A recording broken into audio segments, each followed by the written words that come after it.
All right, guys, we got a little something different today. We got a double fucking commentator.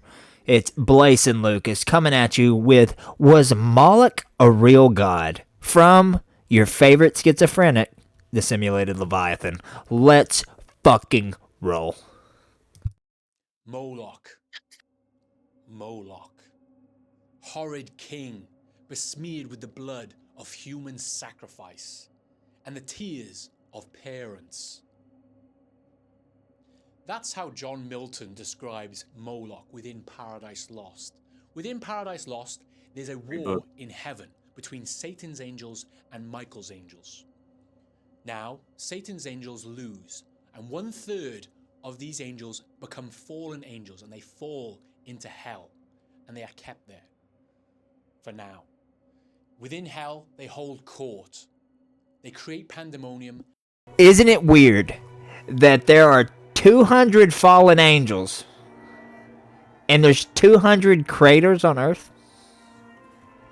Is it really? Yeah. I don't know.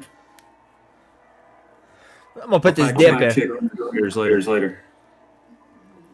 Hey, you feel free to Google check me at any point, dude. I've been known to lie. And back in. And they hold court to decide, what are we going to do next? We just lost a war in heaven. What are we going to do next? Moloch turns up and he says, we should take the war back to heaven. We should go back and fight. I would rather die fighting in heaven than stay here in hell. As you can tell, Milton... Shit, dude, I did not know that. I did not know that Moloch was a fallen angel. I thought that...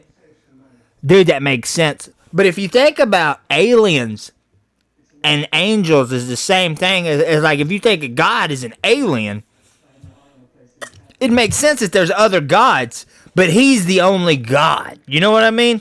And you better not mix that up or he'll fuck you up. You know what I'm saying? Yeah, I mean, I agree. If you look at how Judaism manifested, it was a polytheistic religion that eventually abandoned the rest for one, and one is still false god compared to the Christian God. But Yeah. Amen. Fuck the Jews. All right, let's go. Oh God. Milton kind of portrays Moloch as this impulsive, bloodthirsty character. While they're in court, in pandemonium, the fallen angels, they make other decisions. Mammon comes up and says, I think we should create a kingdom here in hell. That's what we should do. And then Satan has a different idea. He whispers into Beelzebub's ear. And then Beelzebub speaks on behalf of Satan to the court. And he says, I have a good idea. Why don't we corrupt God's new creation? God has just created this thing called man, humanity on earth. Why don't we corrupt that thing? That would really piss God off. He would hate that. And that's what happens. Blood for the blood god. Oh my God. So, holy shit. If you think about it, and the Bible even says it, that the gods of the old times were just fallen angels. That's in Genesis. Yeah. It's crazy to think that Moloch was a god, was definitely a god compared to these people, and was real and was walking among them. Because that's how these stories get started. That's like the Romans, whatever they were, the Greeks, the Greek mythology. Those were all just fallen angels. That shit probably actually happened. Well, yeah, man. If you look at it, this is going into some wild, off-the-wall shit. But think about it. The Norse just repurposed a lot of Roman religion, which the Romans just repurposed a lot of Greek religion, and people theorize, and this is going off into the weeds here, right? I say people, this is like maybe a crazy guy that I saw one time in a video, but he theorizes that Christianity is actually Norse paganism, and Ragnarok is actually revelation, and that through deception, Loki has cast out Odin, and Odin is actually being Jesus that's put on a humiliation ritual for Loki. It's some wild in the weed shit. Yeah, tangent, but yeah. That's what's happening. That's what's happened. That's why Jesus is the one true God, and we acknowledge that. Yeah, that he is actually God. Yeah, and what it's saying is basically the god of old. Like Loki is the false god, going back to what I said earlier. Hey, these are all theories. What can I say? Oh my God. All right, continue. Yeah. Now, this is a very interesting version of Moloch within Paradise Lost. Milton describes Moloch as just one of many fallen angels. The personality he gives Moloch is very similar to Khorne, the Chaos God from the Warhammer 40k universe. Khorne is a impulsive and bloodthirsty character that gains power from bloodshed. And it seems like Moloch is a very similar character, hungry for war. See, throughout history, Moloch has always been one of the darkest deities, one of the most evil gods in history, because Moloch always requires a sacrifice from you. You must sacrifice your animals, you must sacrifice your children. Is Moloch the god that they worship at Bohemian Grove? I don't know. Maybe I thought it was like some owl god. I thought it was an owl god too, but I feel like its name's Moloch. I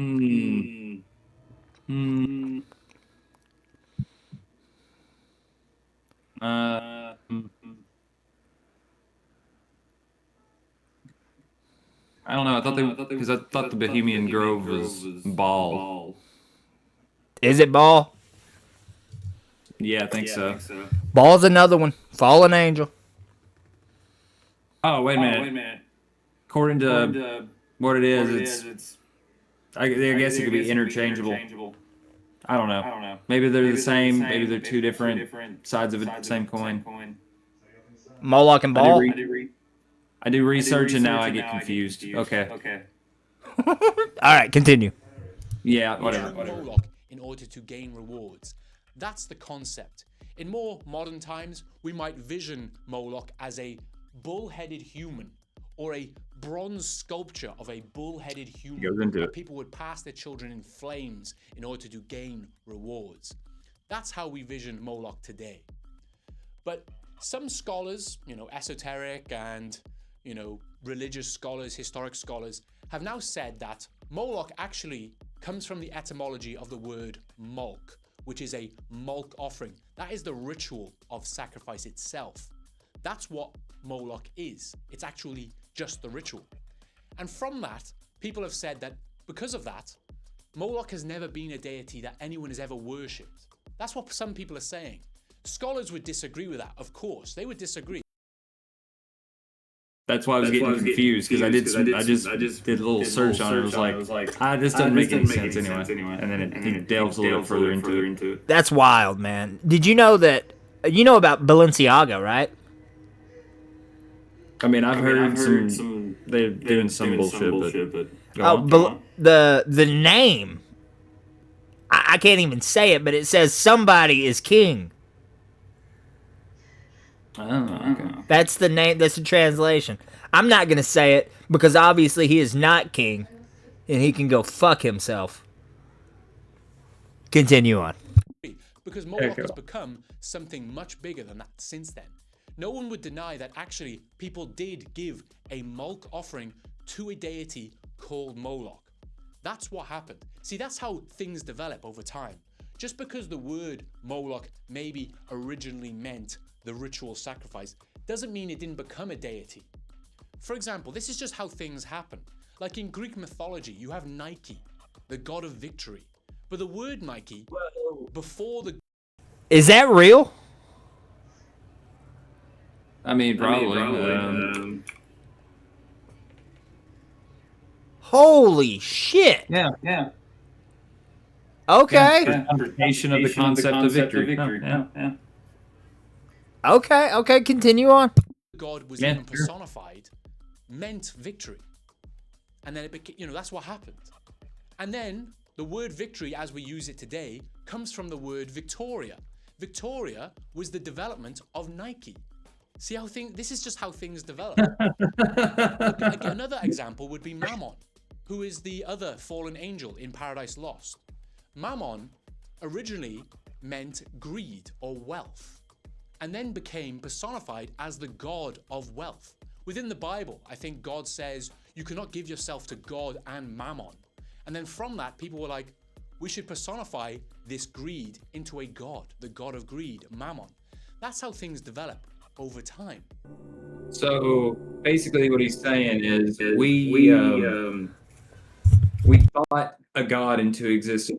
We imagined it. Well, not a god. We imagined a god. What was that? Yeah. Audio went for a minute. Yeah, the audio did go wild. My mic went out for a minute. But no, that's 100%. What? Yeah, we spoke an evil deity into existence. Well, if you think about it, God made the entire fucking universe by speaking it into existence. So words can carry that kind of power. So I'd say these things weren't real, but they are now.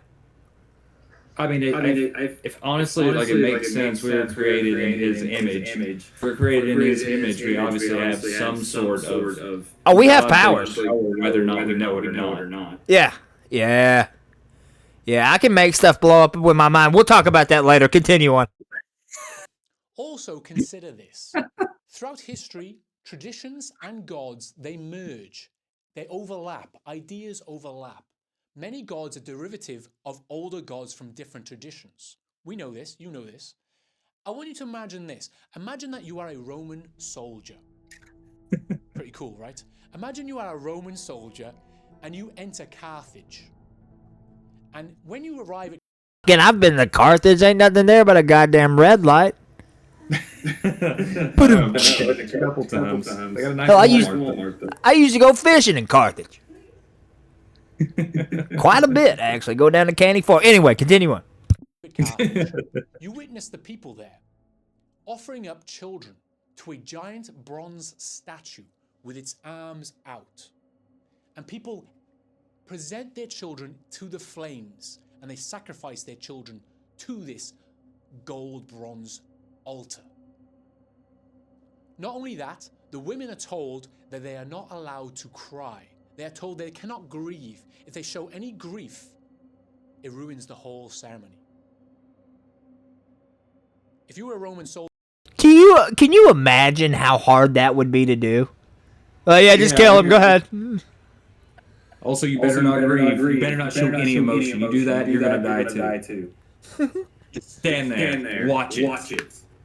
You know that never worked. Like, never.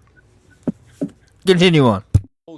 You would say, we need to burn this fucking city to the ground and we need to salt the earth afterwards. And eventually the Romans actually did do that.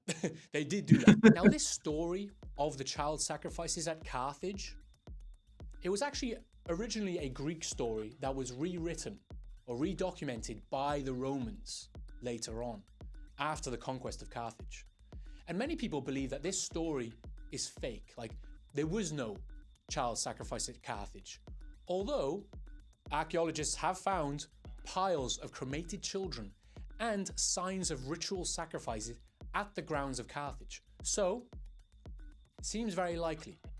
But what's really interesting about this story is the depiction of this bronze sculpture or statue that people were sacrificing to this deity, this image, this idol. It's very similar to the Moloch stories throughout history. It's very similar. But what's really interesting is in the Greek and Roman retelling of this story, they often say that they were sacrificing these children to Cronus. Basically, the god that devoured his own children, the god that's represented by Saturn, who basically is the devil. Saturn is also representing the devil throughout history. You can see what I mean? It's all merging together because also the sculpture resembles every kind of Moloch statue. And the Carthaginians were more likely worshipping or sacrificing children to Baal Hammon, which is a separate entity to Baal. See what I mean? It's all the same shit, but you could say that all of these Moloch offerings are to the same entity that could be represented by Saturn, which basically could be Satan. It's all the fucking same shit, right? It's all the same shit. Now, when it comes to today, we cannot talk about Moloch without talking about Bohemian Grove. Now, I know a lot of people are bored about talking about Bohemian Grove, but let's cover what Bohemian Grove is for just a moment, shall we? It's basically a space in the forest of California where the elite of the elite, including former presidents, would gather there in order to reenact a sacrifice in flames to a giant idol. It's basically the same as what was happening in Carthage, but they reenact it there in California. Richard Nixon, a former president, went to these events. He called it the faggiest shit he's ever seen. It makes me... Because it was the faggiest shit he had ever seen. Richard Nixon. Richard Nixon. Richard Nixon. Richard Nixon. Anyway. Continue on. kind of appreciate Richard Nixon a bit. I need to look into that guy more. Anyway, he got demonized quite a lot, right? But anyway, that's what happens there. But the interesting part is they make this burnt offering to a giant owl. And people say that the owl represents Moloch. But other people say that's a false equivalency, because the owl usually represents wisdom, knowledge, secret knowledge, or seeing in the dark, seeing things that you cannot see. That's what the owl represents. And that's why you'll see the owl on everything within these Freemason and occult circles. You'll see the owl everywhere. Now, just because this ritual happens at Bohemian Grove, does that mean really the owl represents Moloch? Well, yes. Do you know why? Because David Icke says so. And if David Icke says so, then it's true. Fucking knew it, dude. Anything that this guy says, spot on the money. Everything David Icke says, if it's not true today, it's going to be true in 5 years' time. That's the way he works. He's on another plane of consciousness. He knows things that we do not. No, you have to respect the OG. Respect David Icke and his wisdom. So if he says so, the job is done. That's it. But like I said before, the owl, maybe it represents wisdom. But also, Moloch is the sacrifice, the Moloch offering, is sometimes attributed to Kronos, is sometimes attributed to Saturn, is sometimes attributed to Baal Hammon, is sometimes attributed to whoever, right? Baal, Moloch, anything. So whatever this sacrifice is, a burnt offering, it's a burnt offering to a god that requires a burnt offering. That is a bloodthirsty god like Moloch. So that's why I would say, even though it seems like a false equivalency and it's a bit of a stretch, it's the same shit. Like I said, it's all the same shit. Oh, one more thing. Moloch. It comes from the Semitic word MLK. Fucking, of course he's responsible. Of course. Dude, FBI took him out for a reason. Let's go. Originally, potentially. CIA, brother. Is a Moloch offering. So you admit it was the government. That's all I was trying to get out of you, Mr. Army. Or also, Whoa, keep which that, means keep that. king. No, we ain't saying that. I'm kidding. Cut that out. Alright, that'll be out. Right? That's the roots. But a lot of these occult ritualistic sacrifice ideas have their roots in Egypt. Now, MLK. What is M in Egyptian hieroglyphics? It's an owl.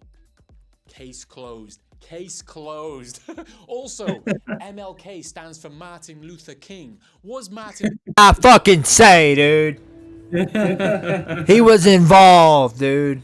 Luther King a Moloch offering to some. Okay, we'll stop there.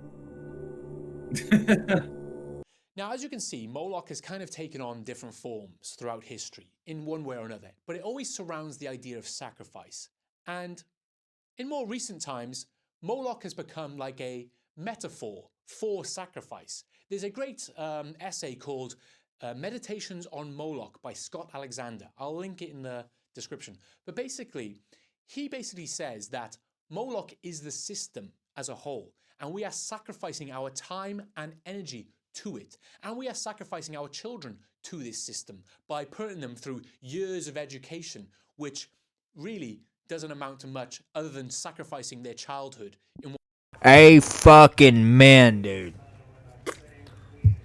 one way or another. That's an interesting concept. It gets a bit, maybe that's a bit boring though, right? I don't know, but that's an interesting idea. And it's interesting the idea that we are sacrificing our time towards Moloch, because Saturn is sometimes referred to as the devourer of time, because it's like the slowest moving thing in the sky. That's what is said, because it's got this eerie movement and therefore it devours time. That's interesting. But I like to think of things more. I like to think about. But of course, I like to think about things differently.